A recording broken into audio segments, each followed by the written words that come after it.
Captain Marcus Chen stood at the observation deck of the UES Defiance, watching the swirling nebula of paint the void in shades of purple and gold.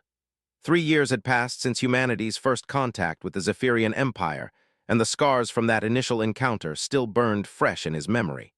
The aliens had come not as conquerors, but as judges, declaring humanity too primitive and violent to join the galactic community. The irony wasn't lost on him. Here he was, commanding humanity's most advanced warship, hunting pirates in the Outer Rim territories while the rest of the galaxy treated his species like children playing with dangerous toys. The Galactic Council had imposed strict limitations on human expansion, confining them to their home system and a handful of nearby colonies under the guise of protective custody. Captain, Lieutenant Sarah Rodriguez called from the navigation station, her voice cutting through his brooding thoughts. "We're receiving a distress signal from the Meridian sector. It's unusual." Marcus turned from the viewport, his weathered face showing the strain of countless battles against pirates and smugglers who preyed on the isolated human colonies. At 42, he looked older, gray threading through his black hair and lines etched deep around his dark eyes. "Define unusual, Rodriguez." "The signal is using an old Zephyrian frequency, but the encryption is something I've never seen before. The computer identifies it as a royal cipher, but that's impossible. The Zephyrian royalty died out centuries ago according to the galactic databases." Marcus felt a chill run down his spine. The Zephyrians had been humanity's first alien contact, a proud warrior race with crystalline features and an advanced civilization spanning dozens of star systems. Their princess, Lyrale, had been the one to deliver the verdict that condemned humanity to isolation. She had also been the one who had shown him unexpected kindness during his brief captivity on their homeworld. "Put the signal through," Marcus ordered, moving to his command chair. The bridge crew of 20 turned their attention to the main screen as static resolved into a grainy image. What they saw made everyone freeze. A figure knelt in what appeared to be a prison cell, chained to the wall with energy shackles that pulsed with malevolent red light. The being was clearly Zephyrian, with the characteristic translucent blue skin and elegant bone structure, but something was terribly wrong. Where Zephyrians typically possessed an inner luminescence that made them appear to glow, this one was dim, almost gray. The figure raised her head, and Marcus felt his heart stop. It was Lyrale. Even through the poor transmission quality, he could see the distinctive violet markings that had adorned her face during their first meeting, though they were now faded and scarred. Her once brilliant silver hair hung limp and dirty around her shoulders, and her luminous amber eyes had lost their inner fire. "Human vessel," she whispered, her voice barely audible through the static. "I know you can hear me. I am Princess Lyrale of the Zephyrian royal line, last daughter of the Crystal Throne. I am being held prisoner by the Vorthan Syndicate in the abandoned mining station of Zirian Prime." She paused, coughing, and Marcus could see fresh blood on her lips. "Have you forgotten me, human? Because I have never forgotten the promise you made." The transmission cut out, leaving the bridge in stunned silence. Marcus felt the weight of every eye on him. 3 years ago, during his captivity on the Zephyrian homeworld, Princess Lyrale had been the only one to show him mercy. While the Zephyrian High Council debated humanity's fate, she had visited his cell and engaged him in long conversations about human culture, philosophy, and dreams for the future. In those stolen moments, they had developed an unlikely friendship built on mutual respect and understanding. When the Council finally decided to restrict humanity to their home territories, Lyrale had been the dissenting voice. She had argued passionately that humans deserved a chance to prove themselves, that their capacity for both destruction and creation made them uniquely valuable to the galaxy. Her arguments had fallen on deaf ears, but not before she had helped Marcus escape the political imprisonment that would have followed the verdict. During their final meeting, as she helped him reach his ship, she had asked him a simple question. "If I ever needed help, would you come for me?" Marcus had looked into her luminous eyes and made a promise he never thought he would have to keep. "No matter where you are, no matter the cost, I will come for you." "Captain," Rodriguez's voice brought him back to the present. "Orders." Marcus knew what he had to do, but he also knew the consequences. Zirian Prime was deep in Vorthan space, well beyond the boundaries the Galactic Council had set for human expansion. Any rescue mission would be seen as an act of aggression, potentially triggering the very conflict the restrictions were meant to prevent. The Vorthan Syndicate was known for their brutality and slave trading, operating in the lawless regions between established galactic powers. But a promise was a promise, especially one made to someone who had shown courage in standing up for humanity when no one else would. Rodriguez, plot a course for Zirian Prime, maximum speed. Marcus stood, his voice carrying the authority that had earned him command of humanity's flagship. Chen to engineering, I need every ounce of power you can give me. Sir, Commander Jackson Webb, his first officer, stepped forward with concern etched on his weathered face. Zirian Prime is 3 days away at maximum warp, and it's deep in restricted space. If the Council finds out we left our patrol zone. Let me worry about the Council, Marcus replied, though he knew Webb was right to be concerned. The consequences would be severe, not just for him, but for his entire crew. Signal the Meridian Outpost. Tell them we're investigating reports of increased pirate activity in the sector. As the Defiance changed course and leaped into faster-than-light travel, Marcus retreated to his ready room. The small chamber was spartanly furnished, containing only a desk, a few chairs, and a single personal item, a small crystal sculpture that Lyrale had given him during their final meeting. It was a Zephyrian memory crystal, designed to hold important moments and emotions. He picked up the crystal, feeling its smooth surface warm under his touch. Immediately, the room filled with a soft, holographic recreation of his last conversation with the princess. She stood before him as she had 3 years ago, radiant and proud despite the political defeat she had suffered. Your people have great potential, Marcus Chen, the recording said, her voice carrying the musical quality unique to Zephyrians. They remind me of my own ancestors before we became complacent and rigid. Promise me that humanity will not lose that fire, that drive to push beyond boundaries. I promise, his own voice replied from the memory, and I promise that if you ever need help, we will come for you.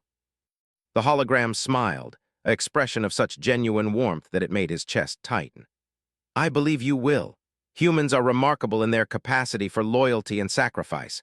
It is what makes you dangerous to those who rule through fear and valuable to those who understand true strength. The memory faded, leaving Marcus alone with his thoughts. He had spent 3 years trying to prove that humanity deserved a place among the stars, following every rule and restriction imposed by the Galactic Council. They had been model citizens, turning the other cheek when pirates raided their colonies because direct retaliation would be seen as aggression. They had watched as other species expanded their territories while humans remained confined to a handful of worlds. But some things were more important than politics and appearances. Loyalty, honor, and the willingness to risk everything for someone who had shown them kindness when they needed it most. These were the qualities that defined humanity at its best. A soft chime indicated an incoming message from the bridge. Captain, Rodriguez's voice came through the comm system, we've received a priority transmission from Earth Command. Admiral Morrison wants to speak with you immediately. Marcus sighed. Word of their course change had reached the higher-ups faster than he had hoped. Admiral Morrison was a good man, but he was also under tremendous pressure from the Galactic Council to keep humanity in line. This conversation was not going to be pleasant. Put him through to my ready room, Marcus ordered, settling behind his desk as the wall screen activated. Admiral Morrison appeared, his grizzled face showing the strain of political maneuvering that had become his daily reality. Behind him, Marcus could see the familiar blue skies of Earth through the windows of Fleet Command headquarters. Captain Chen, Morrison began without preamble, please tell me you haven't done something monumentally stupid. Admiral, I received a distress call from Princess Lyrale of the Zephyrian Royal House. She's being held prisoner by the Vorthan Syndicate, and you decided to mount a rescue mission in direct violation of our territorial restrictions, Morrison finished, rubbing his temples. Marcus, do you have any idea what this could do to our relations with the Council? We've spent 3 years building trust, showing them we can be responsible members of the galactic community. Responsible members don't abandon their friends when they need help, Marcus replied firmly. Princess Lyrale was the only Zephyrian who spoke up for humanity during the contact crisis. She risked her political career to argue for our inclusion in galactic society. If we turn our backs on her now, what does that say about our character? Morrison was quiet for a long moment, and Marcus could see the internal struggle playing out across the Admiral's features. Finally, the older man sighed. The Zephyrian Empire collapsed 8 months ago, Marcus. Political upheaval, economic crisis, the works. Most of their colonies have declared independence or been absorbed by neighboring powers. The royal family. Well, there were reports of executions, but nothing confirmed. Marcus felt a chill of horror. You knew she might be alive and didn't tell me. We didn't know anything for certain, and frankly, getting involved in Zephyrian politics would have been seen as opportunistic by the council. But if she's really alive, if she's being held by the Vorthons— Morrison paused, his expression hardening. The syndicate doesn't take prisoners for political reasons. They take slaves. The implications hit Marcus like a physical blow. The Vorthon syndicate was notorious throughout the galaxy for their slave markets, dealing in sentient beings like commodities. If they had captured a Zephyrian princess, especially one as beautiful and distinctive as Lyrale, she would be worth a fortune to the right buyer. Admiral, I can't abandon her, not after everything she did for us. Morrison stared at him for a long moment, then nodded slowly. I was hoping you'd say that. Officially, you're acting without authorization and will face a court-martial when you return. Unofficially, he leaned forward, lowering his voice. The Defiance has been experiencing communication difficulties due to solar interference in your current sector. We've temporarily lost contact with you and have no idea where you are. Marcus felt a surge of gratitude toward his superior officer. Understood, Admiral. We'll maintain radio silence until the interference clears. Marcus, Morrison added as the captain prepared to end the transmission, bring her home. And bring your crew home too. We can't afford to lose either.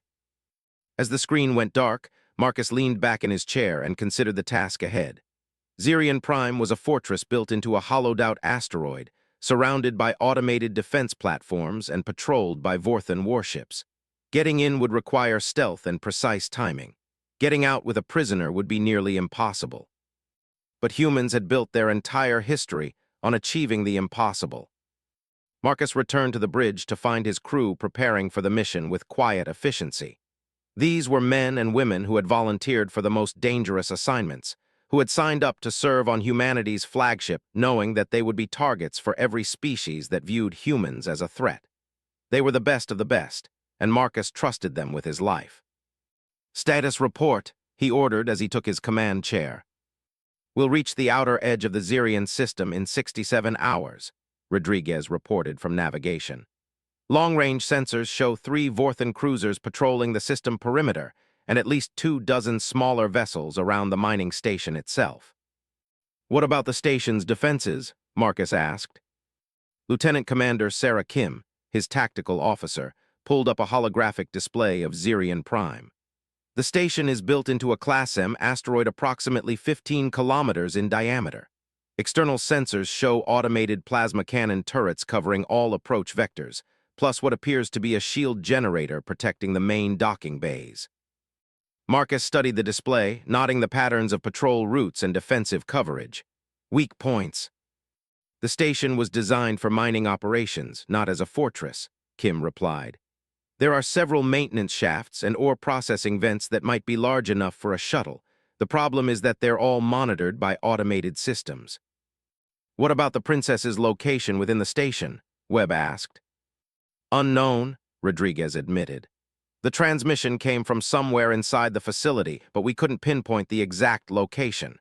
If it's really a prison complex, it could be anywhere in the station's core. Marcus nodded, his mind racing through possibilities. A direct assault was out of the question. The Defiance was powerful, but not powerful enough to take on an entire Vorthon fleet. They would need to be clever to use the one advantage they had always possessed, human ingenuity. Kim, I want you to work with engineering on modifying our shuttle bays for a stealth insertion. Rodriguez, I need you to study those patrol patterns and find us a window. Webb, coordinate with security on an extraction plan once we locate the princess. As his crew dispersed to their tasks, Marcus remained on the bridge, staring at the stars streaking past at faster-than-light speeds. Somewhere ahead of them, in a fortress built of greed and cruelty, a woman who had shown them kindness was suffering. She had risked everything to speak for humanity when they had no voice in galactic affairs. Now it was time for humanity to return the favor. The next 2 days passed in intense preparation. The crew worked around the clock, modifying equipment and rehearsing procedures. Marcus found himself thinking often of his conversations with Lyrale during his captivity, remembering the way her eyes had lit up when he described human art, music, and literature. She had been genuinely fascinated by human culture, so different from the rigid formality of Zephyrian society. "Your people create beauty from pain," she had said during one of their talks. "My people create order from chaos. Perhaps together we could create something remarkable." That conversation had taken place in the gardens of the Zephyrian palace, where she had taken him to show him the crystal trees that grew in perfect geometric patterns. Everything in Zephyrian society was planned, controlled, predictable. It was part of what had made their empire so stable, but also what had made it vulnerable to the chaos that eventually tore it apart. Humans, on the other hand, thrived in chaos. They adapted, improvised, and found opportunity in disaster. It was what had allowed them to survive and prosper on Earth despite countless setbacks and catastrophes. Now they would put that adaptability to the ultimate test. As the Defiance dropped out of faster-than-light travel at the edge of the Zirian system, Marcus felt the familiar mixture of anticipation and dread that preceded any dangerous mission. Through the viewscreen, he could see the distant glow of the system's red dwarf star, casting everything in shades of crimson and shadow. "Passive sensors only," he ordered quietly. "I want to know everything about this system before they know we're here." The bridge fell silent except for the soft hum of electronic systems as the crew worked to gather intelligence. Marcus watched the tactical display as it slowly populated with contact signatures. The 3 cruisers Rodriguez had mentioned, plus several smaller patrol craft, and what appeared to be a convoy of cargo ships heading away from the mining station. "Captain," Kim whispered from the tactical station, "I'm reading something unusual, one of those cargo ships. Its energy signature is all wrong for a Vorthan vessel." Marcus leaned forward. "Explain." "It's running too clean, too efficient. Vorthan ships are notorious for their sloppy engineering, but this one has power output curves that match Terran designs." A chill ran down Marcus's spine as the implications became clear. "Are you saying that's a human ship?" "I'm saying it could be. The signature is consistent with a modified Miranda-class freighter, possibly the UES Prosperity. She went missing 6 months ago while carrying medical supplies to the Centauri colonies." Marcus felt his jaw clench. If the Vorthans were capturing human vessels and enslaving their crews, it added another layer of urgency to their mission. But it also meant they weren't just rescuing one prisoner. They might be looking at a much larger operation. "Rodriguez, can you track where that convoy is heading?" "Working on it, sir, based on their trajectory. They're bound for the Kepler Nexus. That's a major slave market hub, completely outside Council jurisdiction." The pieces were falling into place, painting a picture that made Marcus sick to his stomach. The Vorthans weren't just opportunistic pirates. They were running a systematic operation to capture and enslave beings from species that lacked the political protection of major galactic powers. Humans, with their restricted territorial status, would be perfect targets. "Sir," Webb said quietly, "we need to make a choice. Do we focus on rescuing the princess, or do we try to intercept that convoy before it reaches the slave markets?" Marcus closed his eyes, feeling the weight of command pressing down on him. Every instinct told him to go after the convoy, to save his own people first. But the convoy was already hours ahead of them, and chasing it would mean abandoning Lyrelay to whatever fate awaited her. "We stick to the mission," he said finally. "We came here to rescue Princess Lyrelay, and that's what we're going to do, but once we have her, we're going to shut down this entire operation." The crew exchanged glances, understanding the magnitude of what their captain was proposing. They weren't just talking about a rescue mission anymore. They were talking about taking on an entire criminal organization with nothing but a single ship and the determination to do what was right. It was exactly the kind of impossible odds that humans seem to specialize in overcoming. The shuttle bay of the UES Defiance hummed with controlled activity as Marcus Chen suited up for the most dangerous mission of his career. Around him, his hand-picked team of 12 made final preparations for what would either be a legendary rescue or a spectacular failure. The modified shuttle Hermes sat in the center of the bay, its hull now covered in experimental stealth plating that would hopefully make them invisible to Vorthan sensors. "Final systems check," announced Chief Engineer Elena Vasquez over the comm system. "Stealth generator is operating at 98% efficiency. You'll have approximately 4 hours before the power drain becomes critical." Marcus nodded, checking his sidearm one last time. The team consisted of his best, Commander Webb as second-in-command, Lieutenant Kim for tactical support, Sergeant Major Rodriguez from ship security, Dr. Amanda Foster for medical support, and 7 additional Marines from the Defiance's elite boarding party. Each had volunteered for a mission that could end their careers or their lives.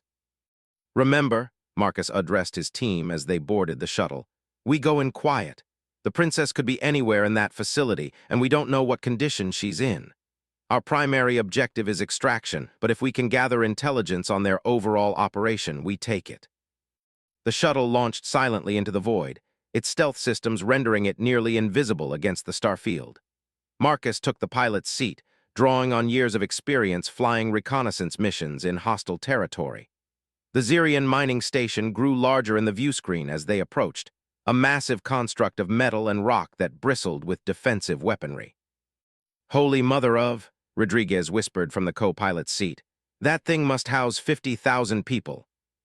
"Most of them slaves," Dr. Foster added grimly from the passenger compartment. "Intelligence reports suggest the Vorthans use mining operations as cover for processing facilities. Captured beings are broken down mentally and physically before being sold." Marcus felt his anger rising but forced himself to remain focused. Anger could be useful, but only if it was controlled and directed properly. The approach to the station required precise maneuvering to avoid the automated sensor arrays that swept the surrounding space in regular patterns. "There," Kim pointed to a section of the station's lower hemisphere. "Maintenance access port 7. It's between sensor sweeps for approximately 43 seconds every 12 minutes. "Cutting it close," Webb observed. "Story of our species," Marcus replied with grim humor. "Rodriguez, prepare the cutting tools. We'll have one shot at this." The next few minutes required flying skills that pushed both pilot and machine to their limits. Marcus threaded the shuttle through a maze of floating debris and sensor beams, timing their approach to coincide with a gap in the station's detection grid.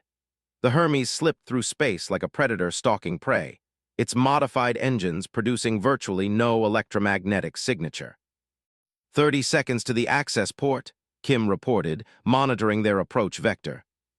"Cutting tools ready," Rodriguez confirmed. "Medical supplies and restraint gear secured," Dr. Foster added. Marcus brought the shuttle in alongside the maintenance port, a circular hatch barely large enough for their vessel.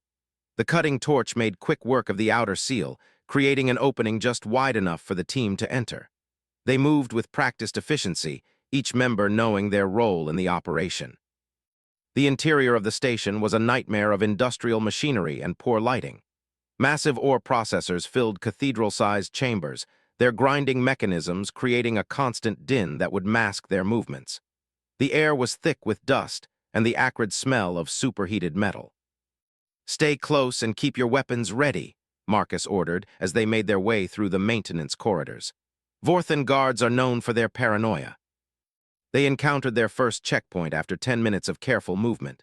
2 Vorthan guards lounged beside a scanning station, their reptilian features making them appear even more menacing in the dim lighting. Vorthans were large beings, standing nearly 8 feet tall with thick, armored hide and powerful claws. They were also notoriously violent, preferring to shoot first and ask questions later.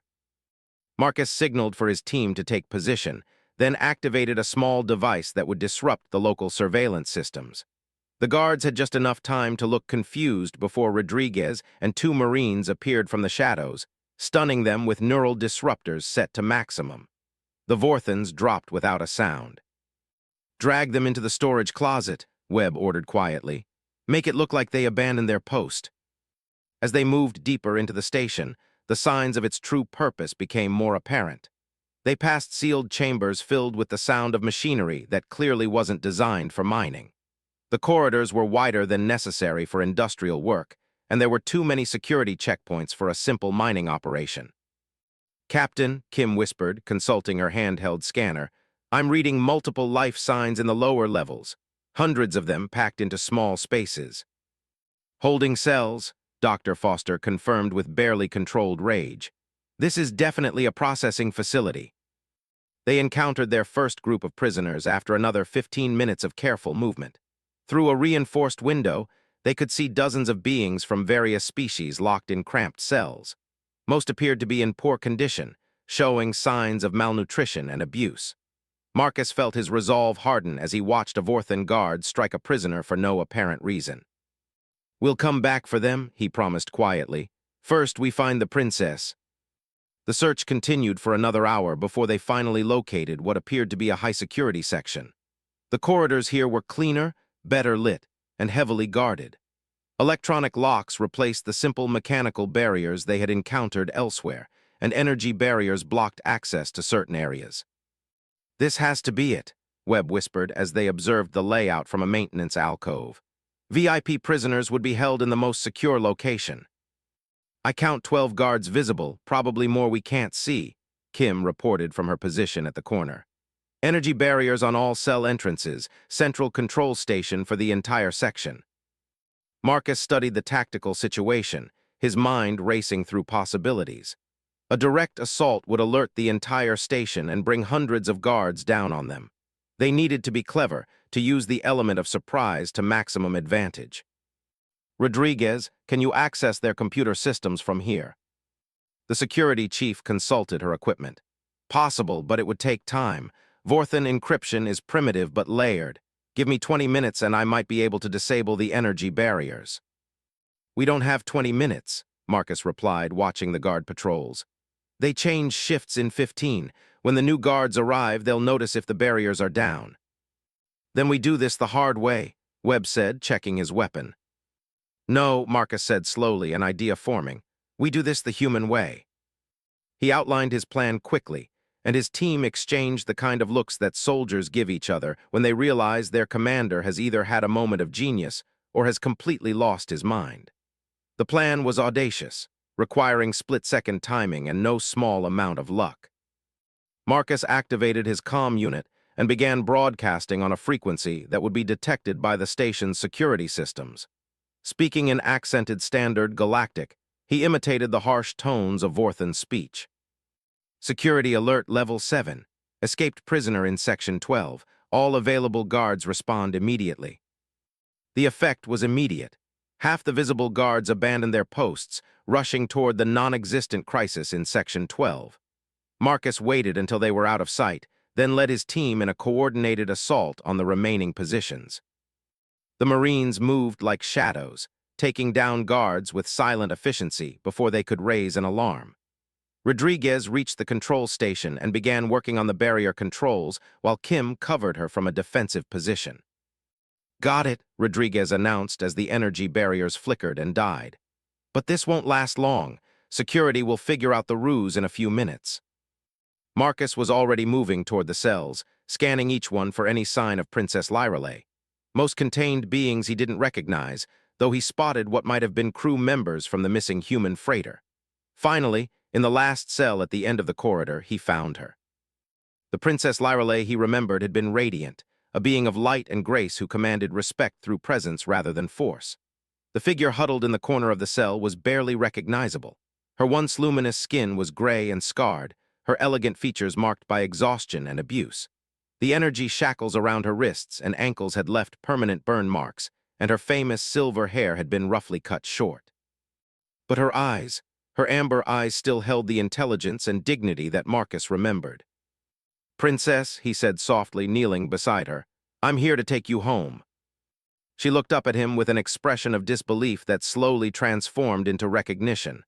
"Marcus," she whispered, her voice barely audible, you actually came." "I made you a promise," he replied, working on her shackles with a plasma cutter. "Have you forgotten me, human?" He quoted her transmission with a slight smile. "Never." Dr. Foster immediately began checking the princess for injuries, while Marcus helped her to her feet. She was weak but mobile, though clearly suffering from the effects of prolonged captivity. "How long?" she asked as they prepared to move. 8 months since your empire fell," Marcus replied gently. "We only learned about your capture 2 days ago." Pain flashed across her features. "My people, are they?" "We'll discuss that once we're safe," Dr. Foster interrupted, administering a stimulant that would give the princess enough strength for the escape. "Right now, we need to move." The journey back through the station proved more dangerous than their infiltration. The false alarm had triggered a security sweep, and guards were everywhere. The team had to take several detours through maintenance shafts and unused corridors, carrying the princess when her strength failed. They encountered their first serious resistance near the original breach point.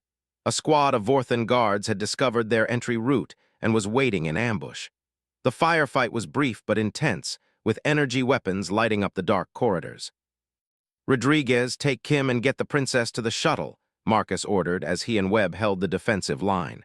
"We'll cover your retreat." "Sir, I'm not leaving you behind," Rodriguez protested. "That's an order, Sergeant Major. The mission comes first." The Marines laid down covering fire as the evacuation team made their way to the access port.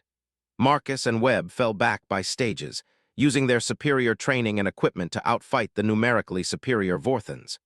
Human military doctrine emphasized mobility and precision over brute force, and it served them well in the confined corridors. By the time they reached the shuttle, alarms were blaring throughout the station. The Hermes launched just as external security forces began responding to the breach. Marcus pushed the engines to their limits, racing to clear the station's defensive perimeter before the plasma cannons could acquire a lock.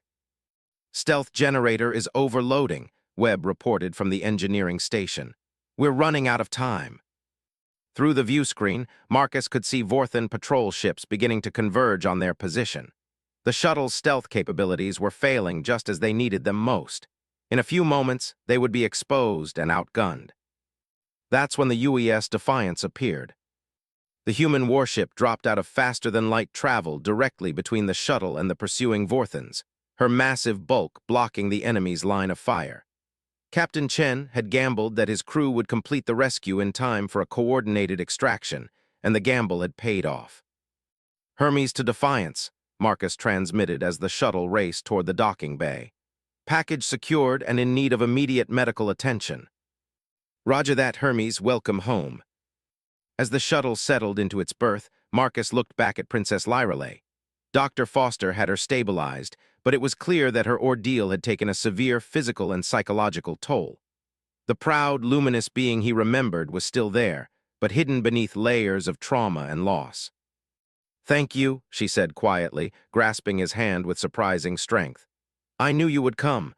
Even when hope seemed impossible, I knew humans would keep their promises." Before Marcus could respond, Commander Webb's voice crackled over the comm system. "Captain, you need to get to the bridge immediately. We've got a situation." Marcus made sure the princess was in Dr. Foster's capable hands, then hurried to the bridge. What he found there made his blood run cold. The main screen showed the tactical display of the Xerian system, now crawling with hostile contacts. "Report," he ordered as he took his command chair. "3 Vorthan battle cruisers just dropped out of FTL," Lieutenant Kim reported from her position. "They're forming a blockade between us and the system edge. We're trapped." "Captain," Rodriguez added from communications, "we're receiving a transmission from the lead cruiser. It's not pleasant." The screen flickered to reveal the bridge of a Vorthan warship. The alien commander was a massive specimen even by Vorthan standards, his scaled hide bearing numerous battle scars. When he spoke, his voice carried the arrogance of someone accustomed to being feared. "Human vessel, you will return our property immediately or face destruction. You have entered Syndicate space illegally and stolen valuable assets. Surrender now and you may be permitted to leave with your lives." Marcus felt his temper rising but kept his voice level. "This is Captain Marcus Chen of the United Earth ship Defiance. The being you refer to as property is Princess Lyreley of the Zephyrian Royal House, a free citizen and our ally. We will not be returning her to captivity." The Vorthan commander's laugh was a harsh, grating sound. "Royal House? The Zephyrians are extinct human. Their empire is ash, their people are slaves. That female is worth 50,000 credits on the market, and you will return her." "Over my dead body," Marcus replied. "That can be arranged," the Vorthan snarled before cutting the transmission. Marcus turned to his crew, seeing the same determination in their faces that he felt in his own heart. They were outnumbered and outgunned, facing an enemy that had no concept of mercy or honor. But they had something the Vorthans didn't. They had each other, and they had a cause worth fighting for. "All hands, this is the captain," he announced over the ship's communication system. We are about to engage enemy forces in defense of an ally who showed faith in humanity when we needed it most. Today, we prove that humans keep their promises no matter the cost. All stations prepare for combat. The bridge crew moved with practiced efficiency, bringing the Defiance's weapons and defensive systems online. The ship might be outnumbered, but she was the most advanced vessel in humanity's fleet, equipped with experimental technology and crewed by the very best Earth had to offer. "Sir," Kim reported from Tactical, "I'm reading movement from the mining station as well. Looks like they're launching everything they have. We're facing at least 40 enemy vessels of various classes." Marcus nodded grimly. The odds were overwhelming, but humans had faced overwhelming odds before and emerged victorious. From the beaches of Normandy to the moons of Jupiter, human history was written in moments when ordinary people chose to do extraordinary things. Helm set course for the system edge. Maximum speed. Tactical target their lead cruiser. Let's give them something to remember. As the Defiance leaped forward into battle, Marcus thought of Princess Lyreley lying in the medical bay, finally free from her captors. She had risked everything to speak for humanity during their darkest hour, and now humanity was returning the favor. The first exchange of fire lit up the void like a deadly fireworks display. Plasma bolts and energy beams crossed space at velocities that defied human comprehension, while the ships that fired them danced a deadly ballet among the stars. The Defiance shook under enemy fire but held together, her advanced shields absorbing punishment that would have destroyed lesser vessels. "Direct hit on the lead cruiser," Kim reported with satisfaction. "Their forward shields are down to 60%. "Return fire incoming," Webb warned. "Brace for impact." The ship lurched as enemy fire found its mark, but the human vessel's defensive systems held firm. Marcus watched the tactical display with the eye of an experienced commander, looking for any advantage in what seemed like a hopeless situation. That's when he noticed something interesting about the enemy formation.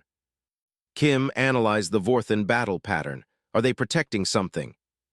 The tactical officer studied her displays intently. "Yes, sir. They're maintaining a defensive screen around one particular ship. It's—" "Wait," her eyes widened. "Captain, that vessel is showing the energy signature of a slave transport, a big one." Marcus felt a cold fury settle over him. Even now, in the middle of a battle, the Vorthans were thinking about profit. That ship probably contained hundreds of prisoners, being stolen from their homes and families to be sold like cattle. "New plan," he announced to his crew. "We're going to save everyone." The medical bay of the UES Defiance had been transformed into something resembling a wartime field hospital. Dr. Amanda Foster worked frantically to stabilize Princess Lyreley, while the ship shuddered under enemy fire around them. The Zephyrian royal's condition was far worse than initial scans had indicated. Months of captivity and systematic torture had taken a devastating toll on her physiology.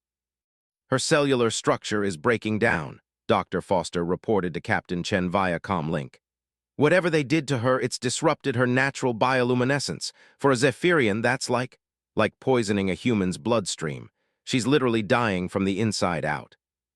Marcus felt his jaw clench as he processed this information while simultaneously coordinating the ship's defense against overwhelming odds. Through the bridge's main view screen, he could see the massive Vorthan slave transport hanging in space like a bloated parasite, protected by a screen of warships that were systematically trying to pound the Defiance into scrap metal. "How long does she have?" he asked, knowing he might not like the answer. "Hours, maybe less. I need equipment I don't have, medications that exist only in Zephyrian medical facilities. Captain, I'm not sure I can save her with what's available." The irony was bitter. They had risked everything to rescue the princess, only to watch her die slowly in their medical bay while they fought for their lives against her former captors. But Marcus had not become captain of humanity's flagship by accepting defeat easily. "Do what you can, Doctor. We're working on the bigger picture." He closed the comm link and turned his attention back to the tactical situation. The Defiance was holding her own against the 3 battle cruisers, but the swarm of smaller vessels from the mining station was beginning to take its toll. Their shields were down to 40% and falling, while enemy reinforcements continued to arrive from other parts of the system. "Sir," Lieutenant Kim called from the tactical station, "I'm analyzing the slave transport's defensive screen. They've got 8 escort vessels in a standard protection formation, but there's a weakness. "Show me," Marcus ordered, and the main display shifted to show a detailed tactical overlay. Kim highlighted a section of the enemy formation with her laser pointer. The escorts are positioned to protect against attacks from the primary threats, us, and any potential rescue ships coming from outside the system. But they've left the transport vulnerable to an attack from the mining station side. They assume nothing hostile could come from that direction because it's their own facility. Marcus studied the formation with growing interest. It was a classic mistake. The Vorthons were so focused on the known threat that they had ignored other possibilities. Distance to the transport: approximately 50,000 kilometers, but we'd have to fight through the escort screen to reach it. "Not necessarily," Marcus replied, a plan forming in his mind. "Webb, how many of our shuttles are equipped with the new stealth generators?" "4, sir, though none of them are as advanced as the one we used for the rescue mission." Marcus turned to Rodriguez at the communications station. "Can you establish a secure link with our people still in the station's computer systems?" Rodriguez looked confused for a moment before understanding dawned. "You mean the virus we planted during the extraction? It's still active, sir. Basic surveillance and control systems throughout the facility."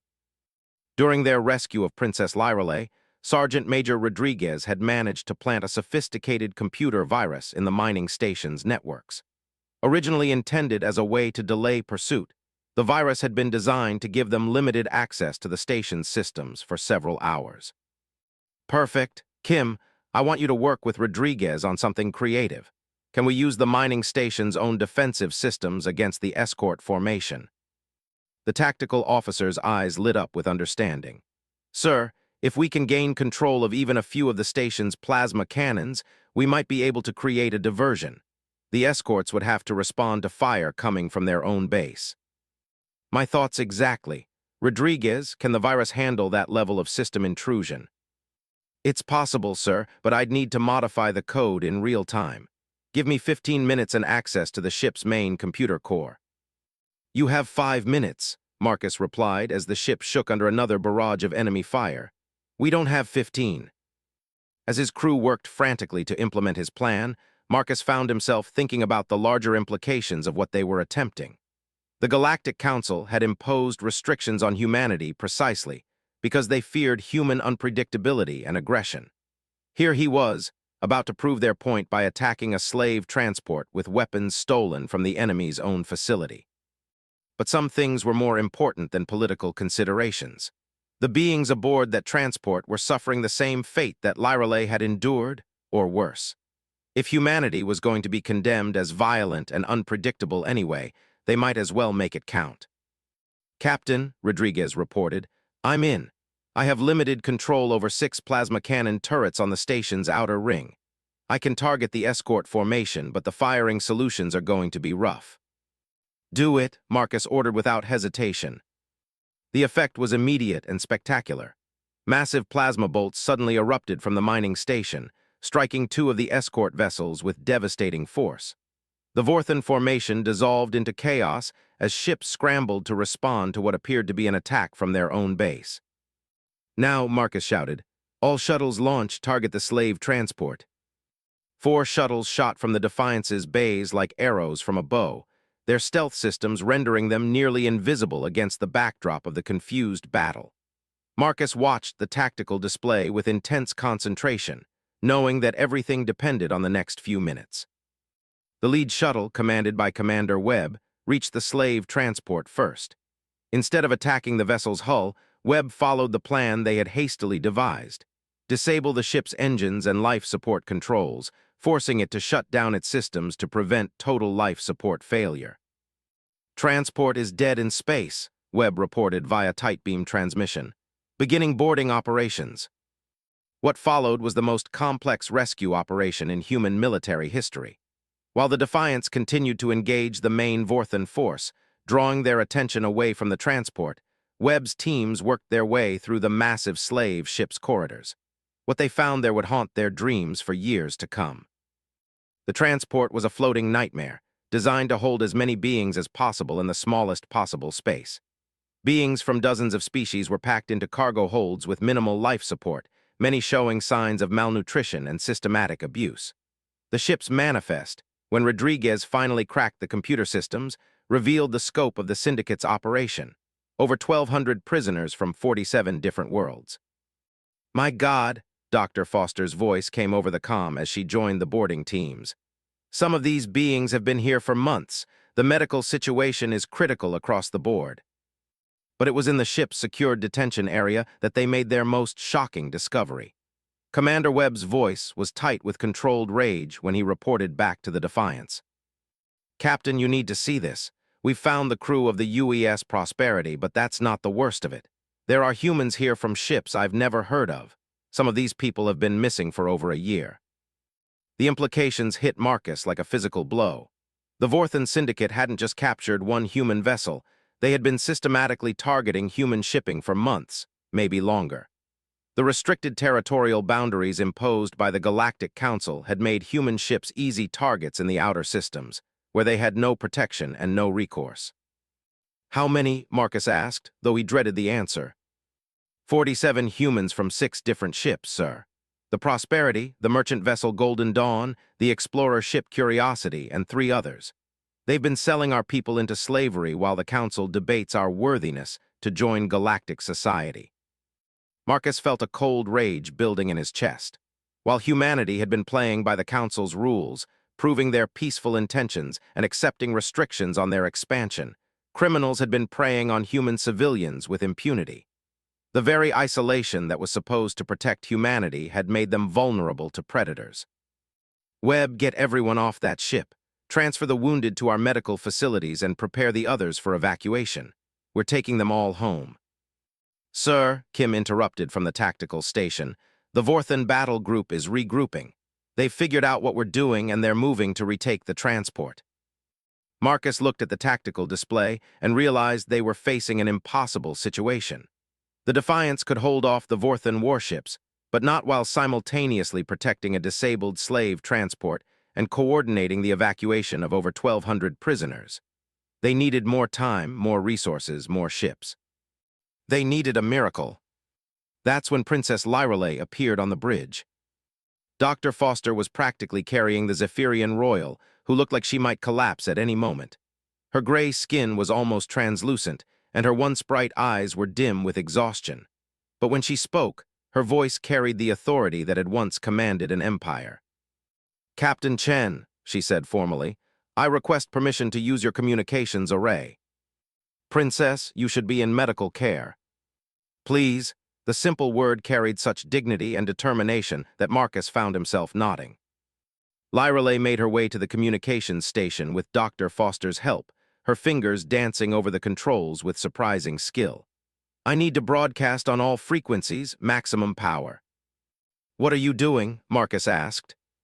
"Something I should have done long ago," she replied, then activated the transmitter. What followed was a message that would echo across the galaxy for generations. Princess Lyreley, last daughter of the Zephyrian Crystal Throne, spoke in the ancient formal language of galactic diplomacy, but her words were translated simultaneously into dozens of languages by the ship's computer. "To all beings who receive this transmission, I am Princess Lyreley of the Zephyrian Royal House. I speak to you now from aboard a human vessel, where I have been given sanctuary after months of captivity at the hands of the Vorthan Syndicate. I call upon every civilized species in this galaxy to witness what humanity has done this day. When my empire fell and my people were scattered, when I was captured and enslaved by criminals, it was not the great powers of the Galactic Council who came to my aid. It was humanity, the species you have dismissed as too violent, too unpredictable to join your ranks. At this moment, human beings are risking their lives to free over 1,000 slaves of multiple species from Vorthan captivity. They do this not for profit, not for political advantage, but because they believe that all sentient beings deserve freedom and dignity.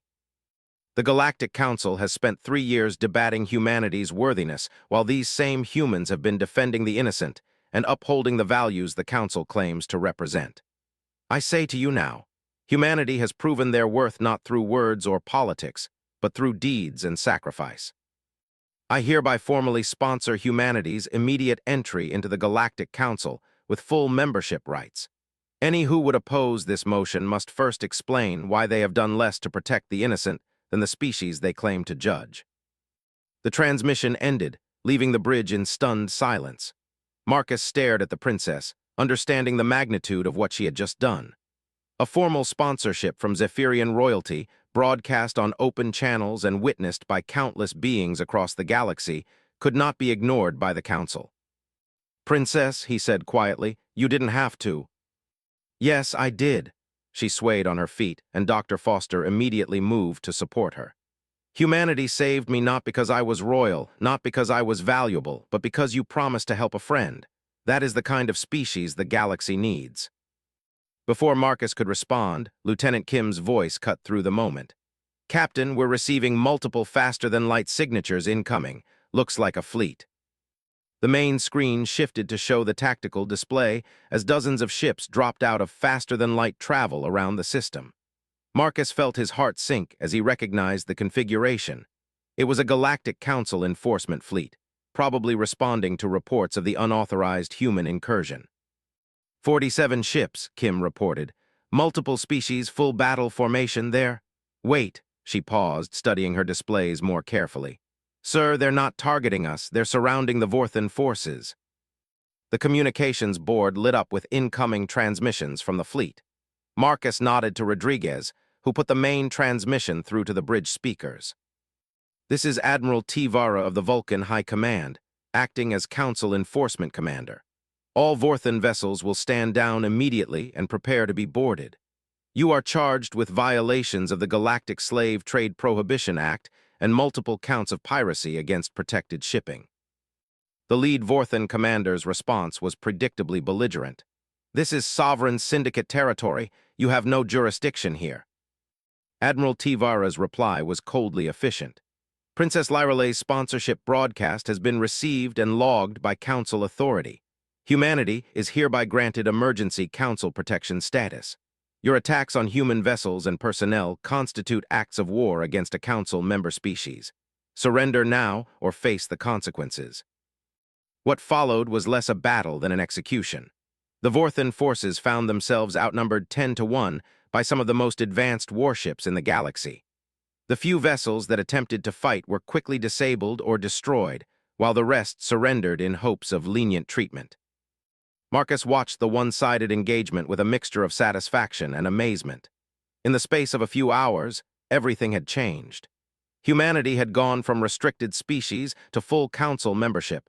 The Vorthan Syndicate's operations in this sector had been completely destroyed, and over 1,000 beings had been freed from slavery. "Captain," Dr. Foster's voice came over the comm from the medical bay. "I need you down here immediately. It's about the princess." Marcus hurried to the medical facility, leaving Webb in command of the bridge. What he found there made his chest tighten with worry. Princess Lyrale was lying on the main treatment table, her breathing shallow and labored. Her skin had taken on an almost transparent quality, and the monitoring equipment showed vital signs that were steadily declining. "The effort of making that broadcast pushed her beyond her limits," Dr. Foster explained quietly. "Her cellular structure is collapsing. I've tried everything in our medical database, but Zephyrian physiology is just too different from anything I've studied." Marcus moved to the bedside, taking the princess's hand gently. Her amber eyes opened at his touch, focusing on him with obvious effort. "Did it work?" she whispered. "You saved us all," he replied honestly. "The Council fleet arrived just in time. Everyone's going to be free."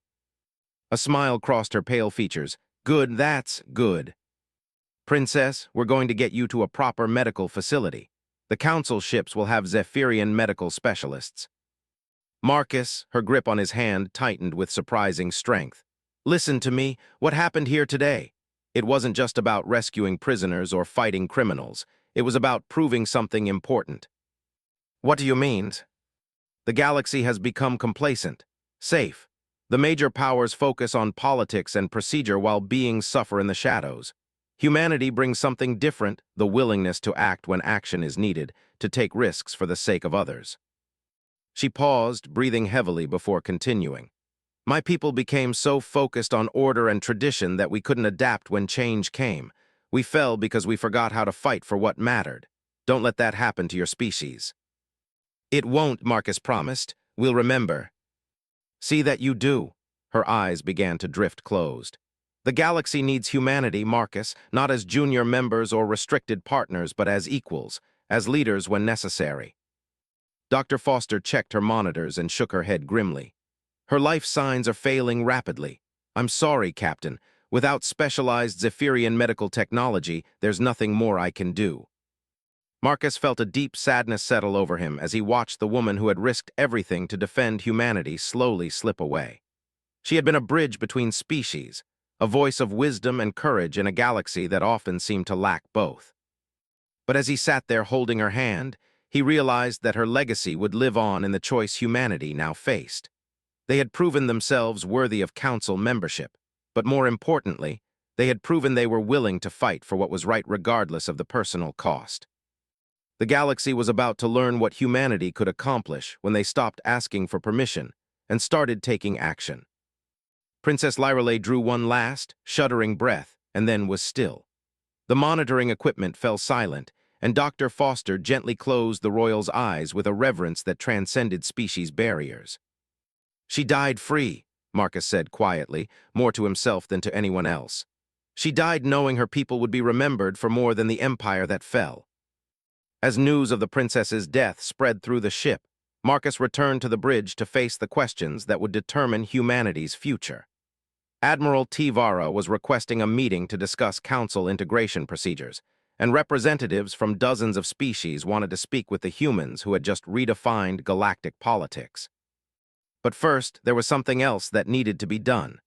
Marcus opened a ship-wide communication channel and spoke to his crew with the weight of history on his shoulders. All hands, this is the captain.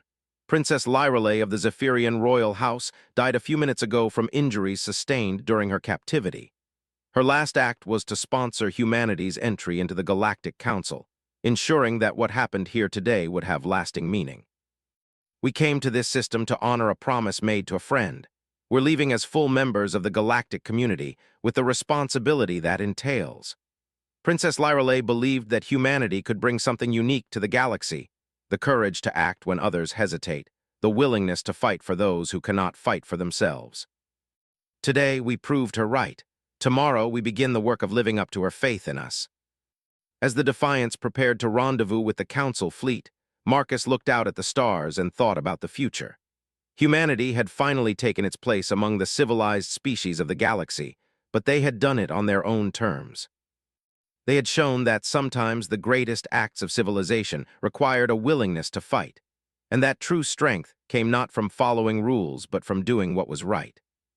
The galaxy would never be quite the same. 6 months had passed since the Battle of Zirian Prime, and the galaxy was still adjusting to the reality of human membership in the Galactic Council. Captain Marcus Chen stood in the observation lounge of Council Station Harmony, watching the endless stream of ships arriving and departing from what had become the most important diplomatic hub in known space. Among them, he could see vessels flying the blue and white flag of the United Earth Federation, their presence now a common sight throughout Council space. The integration had not been smooth. While Princess Lyreley's dramatic sponsorship had forced the Council to grant humanity immediate membership, many species remained skeptical about Earth's intentions and capabilities. 3 separate committees had been formed to evaluate human military doctrine, diplomatic protocols, and expansion requests. The bureaucratic maze would have been amusing if it hadn't been so frustrating.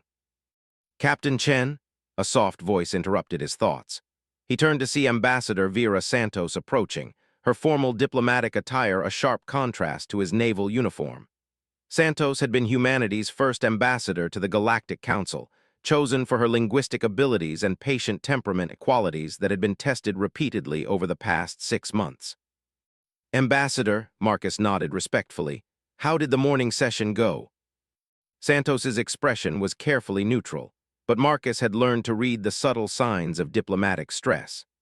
The slight tension around her eyes, the way she held her shoulders just a fraction too high, all indicated that the discussions had not gone well. The Altarian delegate raised concerns about human military expansion again, she said quietly, moving to stand beside him at the observation window. They're particularly upset about the new patrol routes you've established in the Outer Rim territories. Marcus felt his jaw tighten. The patrol routes were a direct response to the discovery that human shipping had been targeted by slavers for over a year. After the rescue at Zirian Prime, Earth Command had implemented an aggressive anti-piracy campaign designed to protect not just human vessels, but any ship traveling through the disputed territories. "Let me guess," Marcus said. "They think we're being too aggressive." "The word they used was provocative," Santos replied. "Apparently, several syndicate operations have filed formal complaints about harassment by human patrol vessels." Syndicate operations are criminal enterprises. Since when does the Council take complaints from pirates seriously? Santos was quiet for a moment, choosing her words carefully. "Since those pirates have influential patrons among the established powers. Marcus, you have to understand the political reality here. Many Council species have financial interests in the Outer Rim territories. When human patrols interfere with profitable operations, even illegal ones, it creates friction." Marcus turned to study the ambassador's face, seeing the exhaustion that came from fighting the same battles day after day. "Vera, are you telling me that some council members are actively protecting slave traders?" "I'm telling you that galactic politics is more complicated than right versus wrong. There are species here who have been members for thousands of years, who have built entire economies on the current power structure. Humanity has disrupted that structure in ways we're still discovering." Before Marcus could respond, his personal communicator chimed with an urgent message. The display showed a priority transmission from Admiral Morrison on Earth, marked for immediate response. "I need to take this," Marcus told Santos, moving to a nearby private communication booth. Admiral Morrison's holographic image appeared with unusual clarity, his weathered features showing the strain of recent events. "Marcus, we have a situation developing. Are you somewhere secure?" "Secure enough, what's happening?" 3 hours ago, the UES Constitution intercepted a distress signal from the Kepler system. A human colony ship with 8,000 civilians is under attack by what appears to be a joint Vorthan Syndicate fleet. The colonists are requesting immediate evacuation. Marcus felt his blood run cold. New Geneva was one of humanity's newest colonies, established just 2 years ago in what had been considered safe council space. The idea that slavers would attack a protected world was almost unthinkable. "How did they get past council defenses?" Marcus asked. Morrison's expression grew grim. "That's the problem. According to preliminary reports, they didn't have to. The attack appears to have been coordinated with local authorities who were bribed to look the other way." The implications hit Marcus like a physical blow. If Morrison was right, it meant that the corruption extended beyond independent criminal organizations into the very structure of council governance. The slavers weren't just operating in lawless territories, they had support within the supposedly civilized systems. "What are our orders?" Marcus asked, though he suspected he already knew the answer. "The Constitution is moving to provide evacuation support, but she can't handle a fleet action alone.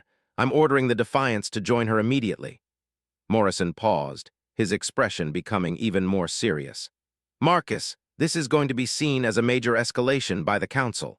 We're talking about open warfare against forces operating with tacit government approval. Sir, with respect, 8,000 civilians are more important than political considerations." "I agree completely, but I want you to understand what you're walking into. This isn't going to be like Zirian Prime, where we could claim we were acting in an emergency. This is a deliberate military intervention in council space against the wishes of local authorities." Marcus thought about Princess Lyrale's words before her death, about humanity's role as a force for action when others chose inaction. "Admiral, those colonists are our people. We don't abandon our people." Morrison nodded with satisfaction. "I was hoping you'd say that. The Defiance has been officially reassigned to humanitarian patrol duty in the Kepler sector. Your mission is to ensure the safety of human civilians by any means necessary." "Understood, sir. We'll depart immediately." As the transmission ended, Marcus returned to find Ambassador Santos waiting with barely concealed anxiety. She had obviously overheard enough of the conversation to understand the implications. "Marcus, please tell me you're not about to start a war," she said quietly. "I'm about to save 8,000 people. If that starts a war, it says more about the galaxy than it does about humanity." Santos grabbed his arm as he turned to leave. The political ramifications will be enormous. Half the council is already looking for reasons to revoke human membership if you attack government-sanctioned forces. Then the council will have to decide what matters more, politics or the lives of innocent people, Marcus interrupted. Vera, I understand your position and I respect the work you're doing here. But I have 8,000 civilians under attack by slavers, and I'm not going to let them die while bureaucrats debate jurisdiction. He left the ambassador standing by the observation window and made his way quickly to the docking port where the Defiance's shuttle waited. The crew had been on shore leave, but that would have to be cut short. Within an hour, the ship was departing Council Station Harmony at maximum speed, her destination a star system that might become the flashpoint for humanity's first interstellar war. The journey to the Kepler system took 18 hours at maximum warp, and Marcus spent most of that time in strategic planning sessions with his senior staff. The situation reports from New Geneva painted a grim picture. The colony's small defensive force had been overwhelmed within hours, and the civilian population was trapped in underground shelters while syndicate forces systematically looted the surface installations.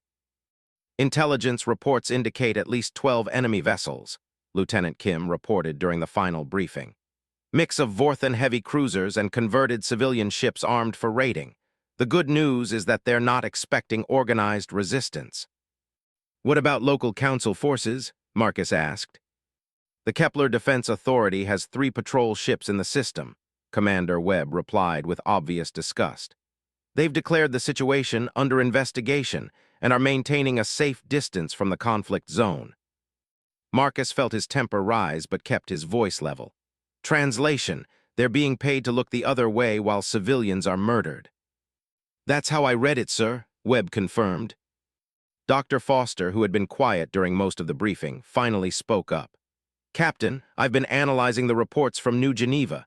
The attack pattern isn't random. They're specifically targeting the colony's medical facilities and schools. This isn't just a raid for supplies. They're trying to break the colonists' will to resist. The implications were chilling. The slavers weren't just stealing resources. They were preparing to capture the entire population for sale. 8,000 human civilians, including families with children, faced a fate worse than death if the rescue mission failed. Time to arrival? Marcus asked. 47 minutes, Rodriguez reported from navigation. And the Constitution? Already engaged. Captain Morrison reports that she's holding off the main enemy force, but she can't maintain that position indefinitely. Marcus nodded grimly. The Constitution was a good ship with an excellent crew, but she was outgunned and outnumbered. The Defiance's arrival might tip the balance, but it would still be a difficult fight. As they dropped out of faster-than-light travel at the edge of the Kepler system, the tactical display immediately lit up with contact signatures. The battle was already in progress, with the Constitution engaged against 6 enemy vessels, while the remaining syndicate forces bombarded the colony from orbit.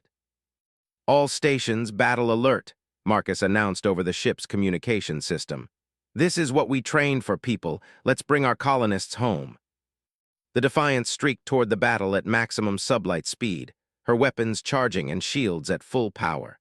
Through the viewscreen, Marcus could see the blue-white disk of New Geneva's star and the green marble of the planet itself, scarred by the fires of orbital bombardment. Constitution to Defiance, Captain Morrison's voice crackled over the comm system. Glad to see you, Marcus. Enemy forces are concentrated in 2 groups, one engaging me, the other bombarding the colony. Suggest we coordinate our attack. Roger that, Constitution. We'll take the bombardment group. Try to keep the others off our backs. What followed was one of the most intense space battles in human history. The Defiance engaged the enemy fleet with a ferocity that caught the slavers completely off guard. Human tactical doctrine emphasized speed and precision over brute force, and the crew of humanity's flagship had refined their techniques through months of anti-piracy operations. Direct hit on their lead cruiser, Kim reported with satisfaction as another enemy vessel suffered critical damage. They're breaking formation. But the syndicate forces were not the real problem. As the battle progressed, 3 ships flying Council Authority markings approached the combat zone. Marcus watched with growing anger as they took up positions that effectively blocked any retreat route for the human vessels. Defiance, this is Administrator Vex of the Kepler Defense Authority. came a transmission from the lead council ship. "You are operating without authorization in Sovereign Council space. Cease hostile actions immediately and prepare to be escorted from the system." Marcus felt his temper finally snap. "Administrator Vex, this is Captain Chen of the UES Defiance. There are 8,000 human civilians under attack by slavers in this system. Are you ordering me to abandon them?" "The situation on New Geneva is being handled through proper diplomatic channels. Your presence here is an act of aggression that violates multiple council statutes." "My presence here is a humanitarian rescue operation. If you want to call that aggression, that's your choice." The confrontation was interrupted by an urgent report from Dr. Foster in the medical bay. "Captain, I'm receiving transmissions from the colony. The underground shelters are failing. They have maybe 2 hours of life support left." Marcus looked at the tactical display, seeing the impossible situation they faced. The Syndicate forces were being driven off, but slowly. The Council ships were in position to attack if the humans didn't withdraw, and 8,000 civilians were running out of time in underground shelters. That's when Lieutenant Rodriguez made an observation that changed everything. "Sir, I'm detecting some unusual transmissions between the Council ships and the Syndicate forces. They're using encoded channels, but our computers are picking up the communication signatures." "Are you saying the Council ships are coordinating with the slavers?" Marcus asked. "It looks that way, sir. The timing is too precise to be coincidental." Marcus felt a cold fury settle over him as the scope of the corruption became clear. This wasn't just negligence or political maneuvering. This was active collaboration between supposedly legitimate authorities and criminal organizations. The Council ships weren't here to maintain order. They were here to ensure that the slavers could complete their work without interference. "Kim, target the Council ships," Marcus ordered quietly. "Sir," the tactical officer looked shocked. "Those are Council authority vessels. Attacking them would be what it takes to save 8,000 civilians," Marcus finished. "They're working with the slavers. That makes them enemy combatants." The bridge fell silent as the crew processed the magnitude of what their captain was ordering. Attacking Council ships would be seen as an act of war, potentially ending humanity's membership in galactic civilization. But the alternative was allowing their own people to be enslaved while corrupt officials profited from their suffering. Commander Webb stepped forward, his expression resolute. "Captain, the crew is with you, whatever the consequences." Marcus nodded, feeling the weight of history settling on his shoulders. In the next few minutes, he would either save 8,000 lives or trigger an interstellar conflict that could destroy everything humanity had built. "All ships, this is Captain Chen. The Council forces in this system are working with the slavers to prevent civilian evacuation. I am hereby declaring them hostile and will engage as necessary to complete our mission." The first shots fired between human and Council vessels lit up the void like deadly lightning, marking the moment when humanity chose principle over politics, action over appeasement. The galaxy would never be the same. The war that followed the Battle of New Geneva lasted exactly 73 days, but its effects would reshape galactic civilization for generations. Captain Marcus Chen found himself at the center of a conflict that began with a simple rescue mission and evolved into something unprecedented in galactic history, a rebellion of conscience against institutional corruption. 2 years after those fateful 73 days, Marcus stood on the observation deck of the UES Redemption, humanity's newest and most advanced starship. Through the reinforced transparent aluminum windows, he could see the sprawling construction yards of New Geneva Orbital Station, where ships from dozens of species worked side by side in humanity's newest shipbuilding facility. The irony wasn't lost on him. The same system where they had fought corrupt Council forces now housed the headquarters of the reformed Galactic Alliance. "Admiral Chen," a familiar voice called from behind him. Marcus turned to see Ambassador Santos approaching, though her title had changed significantly over the past 2 years. She now served as Secretary General of the RGA, the democratic organization that had emerged from the ashes of the old Galactic Council. "Vera," Marcus replied warmly. The promotion to Admiral had come with the end of the corruption war, recognition of his role in exposing the systemic problems that had plagued galactic governance for centuries. "How did the morning session go?" Santos's smile was genuine this time, a stark contrast to the diplomatic masks she had worn during the dark days of council politics. Better than expected. The Altarian delegation formally apologized for their previous government's involvement in the slave trade. They're requesting membership in the alliance and offering full disclosure of their intelligence files. Marcus nodded with satisfaction. The Altarians had been among the most vocal opponents of Human Council membership, partly because their own government had been deeply involved in the corruption networks that profited from slavery and exploitation. The Revolution of Conscience, as historians had dubbed the movement that followed New Geneva, had exposed collaborators throughout the galaxy. That brings our membership to how many now? Marcus asked. 47 species and counting, Santos replied. The Zephyrian Restoration government formally joined yesterday, along with 3 independent colonies that had broken away from the old council structure. The mention of the Zephyrians brought a bittersweet smile to Marcus's face. Princess Lyrale's sacrifice had not been in vain. Her people had survived their empire's collapse and rebuilt their society around the democratic principles she had championed. The new Zephyrian government had made their first official act the establishment of the Princess Lyrale Memorial Foundation, dedicated to fighting slavery and oppression throughout the galaxy. Any word from the remaining council loyalists? Marcus asked. Santos's expression grew more serious. Admiral Tivara's forces are still holding out in the core systems, but their support is crumbling. The latest intelligence reports suggest that several major species are considering defection. The revelation about the slave trade connections has destroyed what little legitimacy they had left. Marcus remembered Admiral Tivara from the aftermath of Zirian Prime. She had been one of the few council officials who had genuinely supported justice over politics. The fact that she now led the remnants of the old order spoke to how thoroughly the corruption had been rooted out. Many former council members had been arrested or fled to neutral space, leaving only the true believers to maintain the increasingly hollow shell of galactic authority. Admiral, Lieutenant Commander Kim's voice came over the ship's communication system. We're receiving a priority transmission from Earth Command. Admiral Morrison requests your immediate presence in the communications center. Marcus and Santos made their way to the secured communications facility, one of the new technologies that had emerged from humanity's rapid military expansion. The corruption war had forced humans to innovate at an unprecedented pace, developing everything from advanced stealth systems to quantum communication networks that couldn't be intercepted or corrupted. Admiral Morrison's holographic image appeared with perfect clarity, his weathered features showing a mixture of excitement and concern. Behind him, Marcus could see the familiar skyline of Geneva, where the old United Nations building now housed the Earth Defense Command. Marcus Vera, I've got news that's going to change everything, Morrison began without preamble. 3 hours ago, our deep space monitoring stations detected a massive faster-than-light signature approaching from the Magellanic Clouds. We're talking about a fleet of at least 200 ships using technology we've never seen before. Marcus felt his blood run cold. During the corruption war, one of the most disturbing discoveries had been evidence that the slave trade extended far beyond the known galaxy.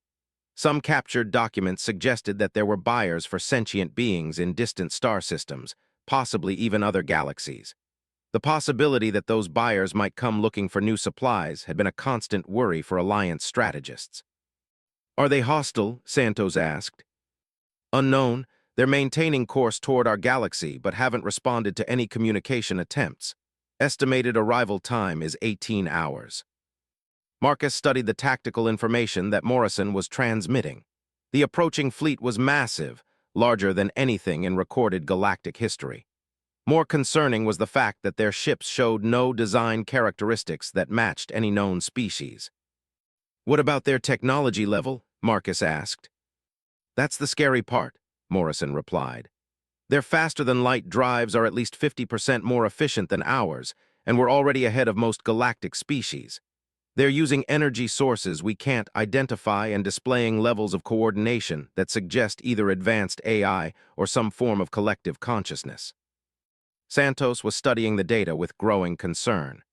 Admiral, we need to consider the possibility that this is related to the slave trade revelations. What if these beings are the ultimate buyers, the ones who have been purchasing sentient beings from our galaxy for generations? The implications were staggering.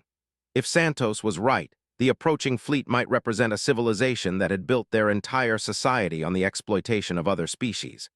They would have technology developed over millennia of conquest, resources gathered from dozens of galaxies, and no understanding of or respect for the concepts of freedom and dignity that the Alliance represented. "What are our defensive capabilities?" Marcus asked. Morrison's expression grew grim. "The Alliance fleet numbers about 300 ships of various classes, plus whatever we can mobilize from member species in the next 18 hours.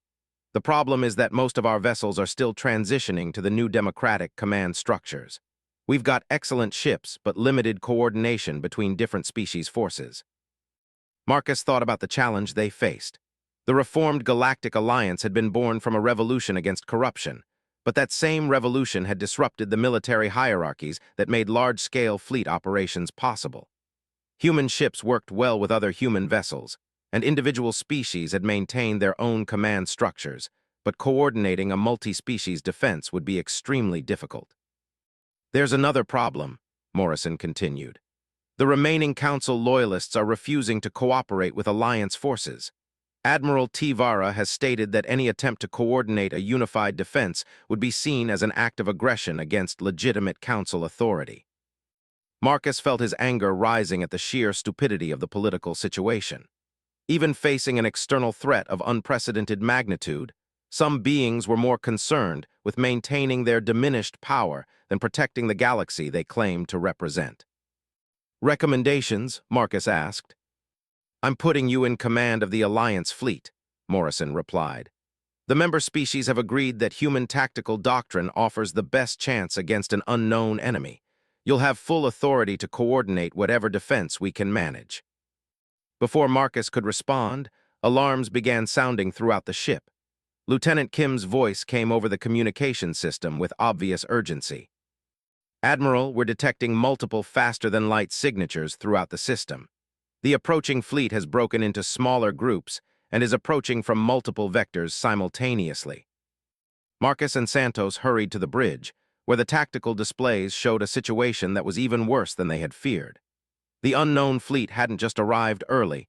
They had demonstrated strategic capabilities that surpassed anything in galactic military history.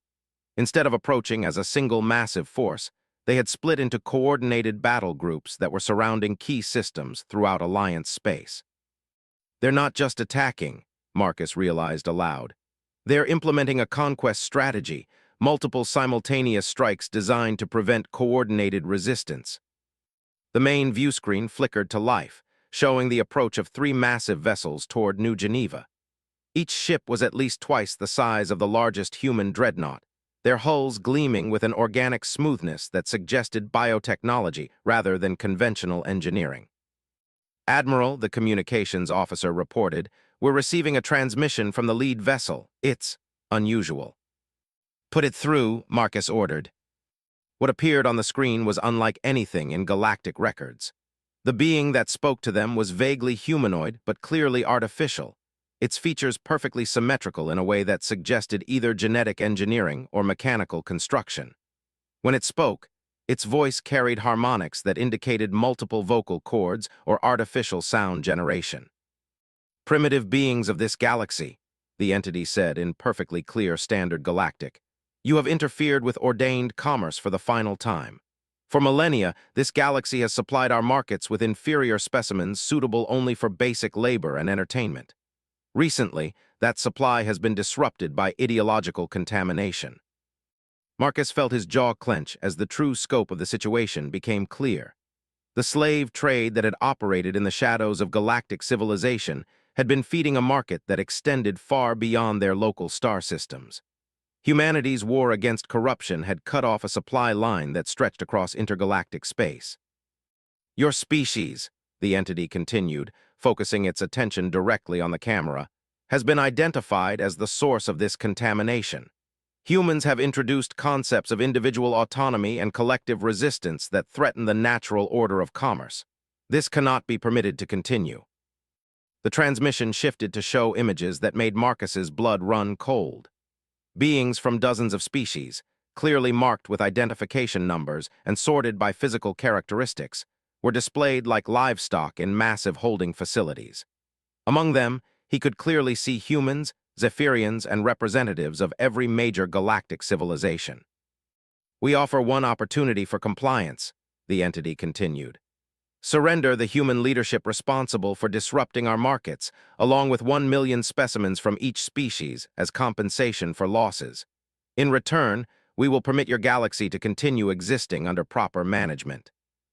The transmission ended, leaving the bridge in stunned silence. Marcus stared at the blank screen, processing the magnitude of what they had just heard. This wasn't just an invasion. It was a collection operation by beings who viewed entire civilizations as commodity suppliers. "Admiral," Santos said quietly, "they're not just buying slaves from our galaxy. They're treating our entire civilization as a ranch." Marcus nodded grimly, and we just broke out of our pen. The next several hours brought a cascade of reports that painted an increasingly desperate picture. The unknown fleet, which intelligence analysts had dubbed the Collectors, had launched simultaneous attacks on 17 star systems. Their strategy was methodical and efficient: destroy military resistance, capture civilian populations, and establish control facilities for long-term exploitation. The Alliance fleet fought back with everything they had, but the technological disparity was overwhelming. Human tactical innovation and multi-species coordination could delay the inevitable, but they couldn't overcome centuries of technological advancement by beings who had conquered multiple galaxies. "Admiral," Commander Webb reported from the tactical station, "the defense of Centauri Prime has fallen. Collector forces are beginning harvesting operations." "Harvesting?" Marcus asked, though he dreaded the answer. "Systematic capture and categorization of the civilian population. Intelligence reports suggest they're sorting beings by species, age, and physical capabilities." Marcus closed his eyes for a moment, feeling the weight of every decision that had led to this moment. Humanity's fight against corruption had exposed them to an enemy beyond their worst nightmares, and now entire worlds were paying the price for their idealism. "Sir," Lieutenant Kim interrupted, "we're receiving a transmission from Admiral Tivara's flagship. She's requesting to speak with you directly." Marcus nodded, and the screen displayed the bridge of a Council Authority vessel. Admiral Tivara appeared as composed as ever, but Marcus could see the strain in her eyes. "Admiral Chen," she said formally, "I am contacting you to propose a temporary cessation of hostilities between Council and Alliance forces." "I'm listening," Marcus replied. "The Collector threat supersedes all political considerations. My tactical analysts estimate that neither the Alliance nor the Council can resist this enemy alone, but a coordinated defense might have a chance. I am requesting permission to place remaining Council forces under your operational command." Marcus felt a moment of vindication. The same admiral who had questioned human methods during the Corruption War was now acknowledging that those methods might be the galaxy's only hope. "Granted," Marcus replied without hesitation. "Transmit your fleet positions and capabilities. We'll coordinate a unified response." What followed was the largest military mobilization in galactic history. Over 700 ships from dozens of species converged on strategic positions throughout Alliance and Council space, unified under a single command structure for the first time in millennia. Human coordination protocols were adapted for multi-species use, while the best technology from every civilization was shared freely. The decisive battle took place in the Sol system itself, as Collector forces moved to capture Earth as the source of the contamination that had disrupted their markets. Marcus commanded the defense from the bridge of the UES Redemption, coordinating a fleet that represented every major species in the galaxy. The battle was unlike anything in recorded history. Collector biotechnology clashed with galactic conventional forces in a display of fire and energy that could be seen from neighboring star systems. Human tactical doctrine, adapted for multi-species coordination, allowed smaller galactic vessels to fight as coordinated units against individually superior enemies. The turning point came when Dr. Foster, now serving as Chief Medical Officer of the Alliance, made a crucial discovery about Collector biology. Their artificial beings were dependent on quantum communication networks that coordinated their collective consciousness across vast distances. Disrupting those networks turned their greatest strength into a critical vulnerability. "Admiral," Dr. Foster reported from the science station she had jury-rigged on the bridge, If we can overload their quantum communication systems with a coordinated pulse from our entire fleet, we might be able to disrupt their coordination completely. Marcus looked at the tactical display, seeing the impossible odds they still faced. Even disrupted, the collector forces would be formidable opponents. But without their collective consciousness, they might be vulnerable to the kind of creative tactics that had always been humanity's specialty. All ships, Marcus announced over the fleet-wide communication system, prepare for coordinated quantum pulse. We're going to shut down their hive mind and finish this fight on our terms. The pulse, when it came, was visible across the electromagnetic spectrum as hundreds of ships released their quantum communication energy simultaneously. The effect on the collector fleet was immediate and devastating.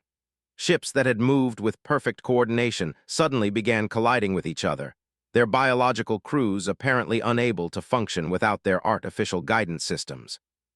What followed was less a battle than a rout. Galactic forces, finally able to engage individual enemy vessels on something approaching equal terms, systematically destroyed or captured the collector fleet. The beings themselves, stripped of their technological advantages and collective consciousness, proved to be surprisingly fragile. In the aftermath of the victory, as rescue ships worked to free the millions of beings held in collector storage facilities, Marcus found himself standing once again in the observation lounge of his flagship. This time, he wasn't alone. Representatives from every major species in the galaxy had gathered to discuss the future of their shared civilization. The collector databases contained information about dozens of other galaxies they've exploited, Admiral Tivara reported to the assembled group. We're not the first to resist their harvesting operations, but we may be the first to succeed. Ambassador Santos, now formally recognized as president of the reformed Galactic Alliance, addressed the larger implications. We've learned that slavery and exploitation create vulnerabilities that ultimately threaten everyone. The corruption that enabled the collectors to operate in our galaxy nearly led to our destruction. Marcus thought about Princess Lyreley, whose sacrifice had started the chain of events that led to this moment. She had believed that humanity could bring something unique to galactic civilization, the courage to act when action was needed, the willingness to fight for those who couldn't fight for themselves. The galaxy we're building now will be different, Marcus said, addressing the assembled representatives. It will be based on the principles that Princess Lyreley died defending, that every sentient being deserves freedom and dignity, and that true strength comes from protecting others rather than exploiting them. Dr. Foster, now recognized as the scientist whose discovery had turned the tide of the final battle, raised a point that would guide galactic policy for generations to come. The collector databases also contain the locations of their other operations throughout the local galactic cluster. There are civilizations out there that are still suffering under their exploitation. The implication was clear. Having defeated the collectors in their own galaxy, the Alliance now faced a choice: retreat into isolation or extend their protection to other civilizations that needed help. The debate that followed lasted for weeks, but the conclusion was never really in doubt. Humanity had proven that fighting for principle, even against overwhelming odds, could succeed. Now they had the opportunity to extend that protection to beings they had never met, in galaxies they had never seen. We'll need new ships, Admiral Morrison observed during one planning session. Vessels designed for intergalactic travel and extended operations far from home. We'll need new alliances too, President Santos added. Every species that chooses freedom over exploitation, every civilization that's willing to stand up for those who can't protect themselves. Marcus smiled as he thought about the future they were building. It wouldn't be easy, nothing worthwhile ever was.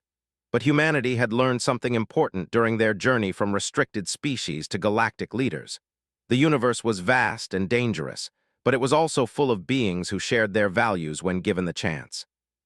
6 months later, the first ships of the Intergalactic Liberation Fleet departed for the Andromeda Galaxy, where collector databases indicated several civilizations were still being harvested for their markets.